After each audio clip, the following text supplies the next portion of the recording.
Bonjour à toutes et à tous, bienvenue dans notre série de podcasts dans laquelle nous avons choisi de vous présenter le parcours de femmes inspirantes qui composent Accenture. J'aurai donc le plaisir de vous présenter chaque mois un épisode dédié à ces femmes qui nous présenteront leur parcours, succès, mais également épreuves et les rencontres qui ont fait leur vie professionnelle.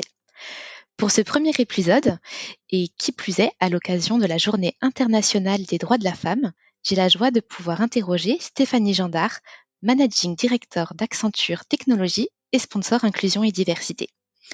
Bonjour Stéphanie, merci d'être présente avec nous aujourd'hui pour ce premier podcast. Bonjour Émilie. Bonjour. Alors Stéphanie, pour commencer, est-ce que tu peux nous dire qui tu es et retracer rapidement ton parcours pour qu'on en sache un peu plus sur toi? Bien sûr, donc je travaille chez Accenture depuis 22 ans. Je suis aujourd'hui en charge d'une entité au sein d'Accenture qui s'appelle Accenture Technologies, c'est-à-dire que c'est l'entité qui regroupe toutes les équipes qui travaillent autour du cloud, des plateformes, des développements de solutions, de la maintenance de solutions. Donc vraiment tout ce qui concerne l'environnement technologique et digital, qu'on peut trouver aujourd'hui dans les grandes entreprises, ou dans le secteur public. C'est à peu près 4 500 personnes en France qui travaillent avec nous. Ça, c'est sur mon rôle chez Accenture. Et puis, quand tu poses la question qui je suis, bah, je suis aussi la mère de 3 enfants, la fille de mes parents, la femme de mon mari. On a plein d'autres rôles en même temps et plein d'autres facettes à qui on est. Exactement, tout à fait et du coup, Stéphanie, tu nous disais que ça fait bientôt, plus de 20 ans que tu es, chez Accenture. Qu'est-ce qui t'a donné envie de rejoindre le milieu du conseil? Alors au début, je vais te dire un secret, je savais pas vraiment que c'était Accenture quand j'ai rejoint D'accord. Accenture et c'est plus en fait des circonstances qui ont fait que je suis arrivée. En fait, moi j'ai fait des études d'ingénieur et puis après mes études, j'ai travaillé, dans une agence gouvernementale et je faisais un métier qui était passionnant, c'est-à-dire que j'aidais à financer des projets dans des pays en voie de développement.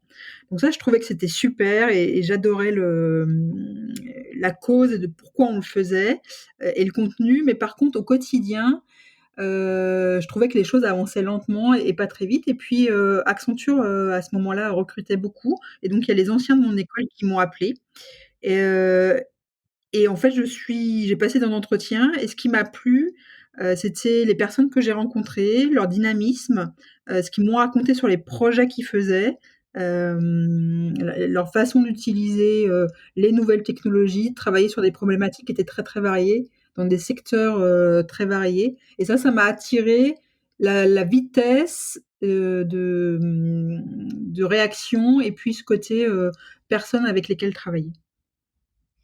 D'accord, OK et justement sur, ton quotidien, alors aujourd'hui, chez Accenture, qu'est-ce qui t'inspire le plus? Qu'est-ce qui fait que le matin quand tu te réveilles, tu es contente d'être toujours, chez Accenture après, autant de temps?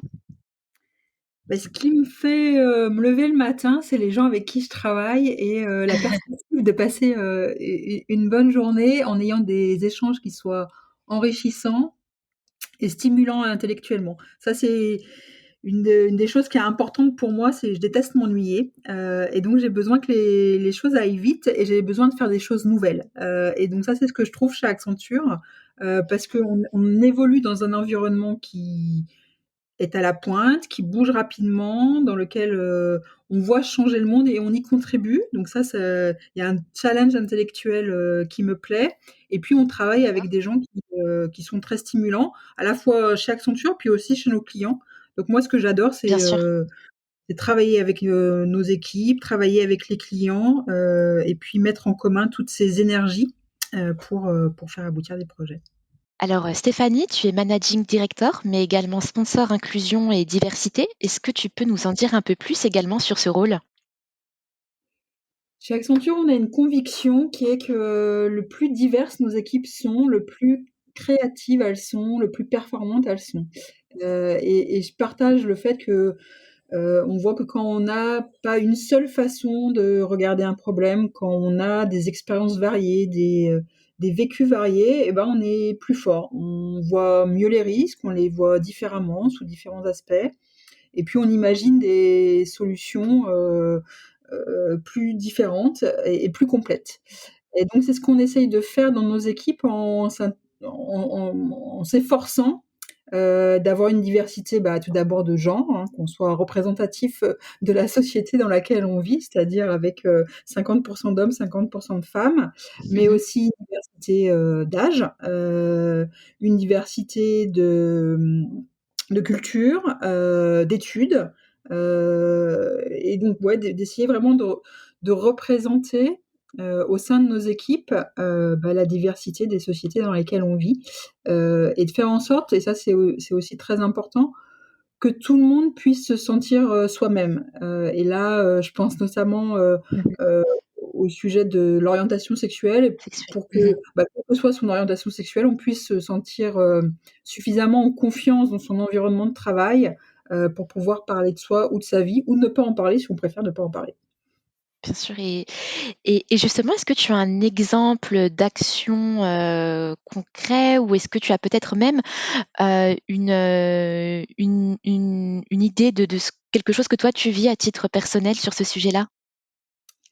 Alors un exemple d'action concrète et puis que, ouais, on vit encore, exem on a pas mal travaillé là sur le sexisme au travail, et en fait toutes les petites phrases, ou entre guillemets «blagues», qui sont faites et qui en fait, bah, sont pas des blagues, mais plutôt, du sexisme envers, envers les filles. Heu et donc j'ai un exemple, personnel hier, pas plus tard qu'hier. C'est Je vais voir un client, et bon, ouais, bien sûr, en ce moment là, on a tous des masques parce que Covid, et puis, ben, à l'accueil de l'entreprise, bah, je montre ma carte d'identité parce qu'il faut montrer sa carte d'identité pour avoir un badge. Et du coup, il fait un commentaire sur mon physique et j'ai trouvé ça hyper déplacé. Et je pense que si Ah j'avais oui. été un homme, il aurait jamais fait de commentaire sur mon physique. Et donc ça, voilà, c'est des actions très concrètes qu'on prend, et donc ce qu'on a fait, chez Accenture, on a construit sous la forme d'un jeu en fait, en se basant sur des expériences vécues de nos collaborateurs, et puis pour pouvoir savoir dire: «Est-ce que ça, c'est une blague?» Ou est-ce que ça, bah, c'est du sexisme, et bon, peut-être, il aurait mieux fallu s'abstenir, de faire cette remarque, et donc par ce biais-là, en fait, on essaye d'augmenter la prise de conscience, en fait, de nos équipes, de ce qu'ils peuvent faire consciemment ou inconsciemment, et qui peuvent parfois blesser ou faire en sorte que, bah, tout le monde puisse pas, se Sur, sentir épanoui au travail. ouais, sur ce sujet-là.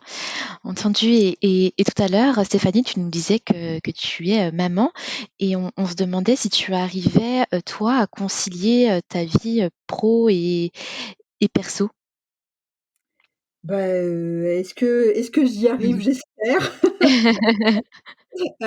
Oui, donc j'ai 3 enfants. Alors, maintenant, ils commencent à être un petit peu plus grands. Ils ont enfin, le plus petit a 9 ans, le plus jeune a 9 ans, et puis l'aîné, il en a 15. Donc ils ont 9, 12 et 15 ans. Heu et en fait, on s'aperçoit que, enfin moi, que les équilibres entre sa vie, au travail, et puis sa vie, personnelle se déplacent au fil des années. Mmh. Heu, je pense que ce qui est aussi hyper important, c'est qu'on parle souvent de l'équilibre vie pro, vie perso pour les femmes, mais c'est aussi super vrai pour les hommes, et ma Tout conviction, à fait. c'est que c'est parce que les hommes auront une place à la maison Mmh. que les femmes auront Les aussi femmes. une entreprise. Donc ça, c'est important, et puis après équilibre vie pro, vie perso, c'est aussi super valable pour les gens qui ont pas d'enfants. Heu Bien sûr. et parce que, bah, si tu as une passion, si toi tu aimes faire du kickboxing, tous les soirs, ou si enfin, tu as tout à fait aussi le droit d'avoir une vie perso, et je pense que ça, c'est super important. OK, bon, bah, merci beaucoup pour cette réponse, Stéphanie, et du coup, aujourd'hui, hein, on l'a vu à travers ton parcours, tu as une très belle carrière. Est-ce que tu peux nous dire justement si, au cours de ton parcours justement, tu as, rencontré des épreuves, mais qui font finalement que tu es là aujourd'hui? des épreuves ou des difficultés, hein.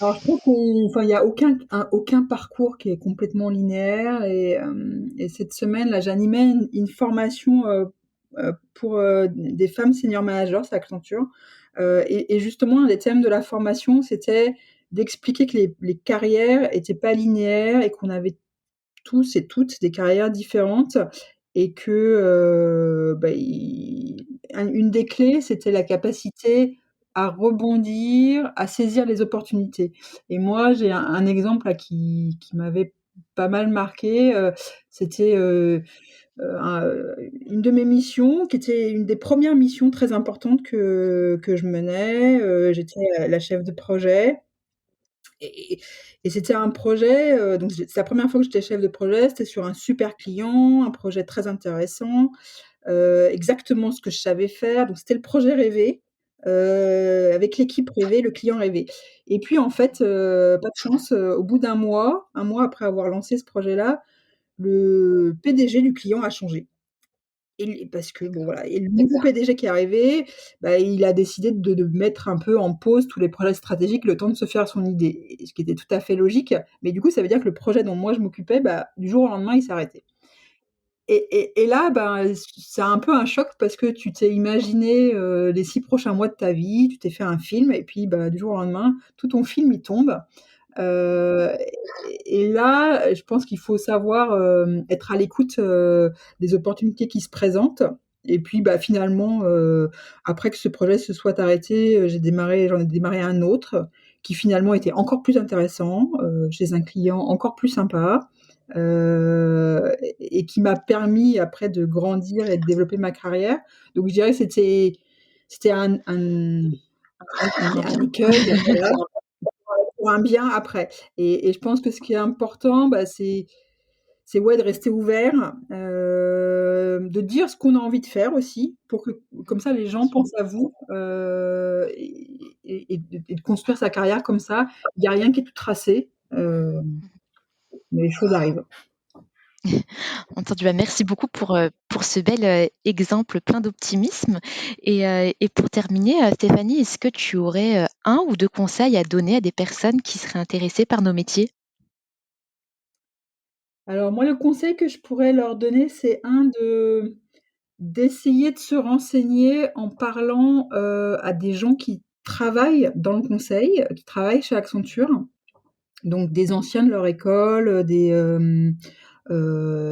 amis d'amis, pour essayer d'un peu comprendre de l'intérieur, comment c'est. Parce que c'est vrai que c'est toujours un peu compliqué quand on est dans le monde des études, de se projeter dans le monde du travail et de se faire une idée du quotidien, de l'ambiance de travail, de comment ça se passe. Et donc ça serait mon conseil, 1er de pas hésiter à se renseigner, appeler, contacter les gens sur LinkedIn, sur les réseaux sociaux. Je pense qu'aujourd'hui, il y a plein de moyens de le faire, de se renseigner et puis après le 2e point, c'est aussi d'être ouvert, de pas avoir une idée trop préconçue d'un sujet, et je pense que cette capacité à saisir les opportunités qui se présentent, elle est clé. Entendu. Bien, merci beaucoup, Stéphanie pour ces, 2 conseils et surtout pour, ton témoignage. De mon côté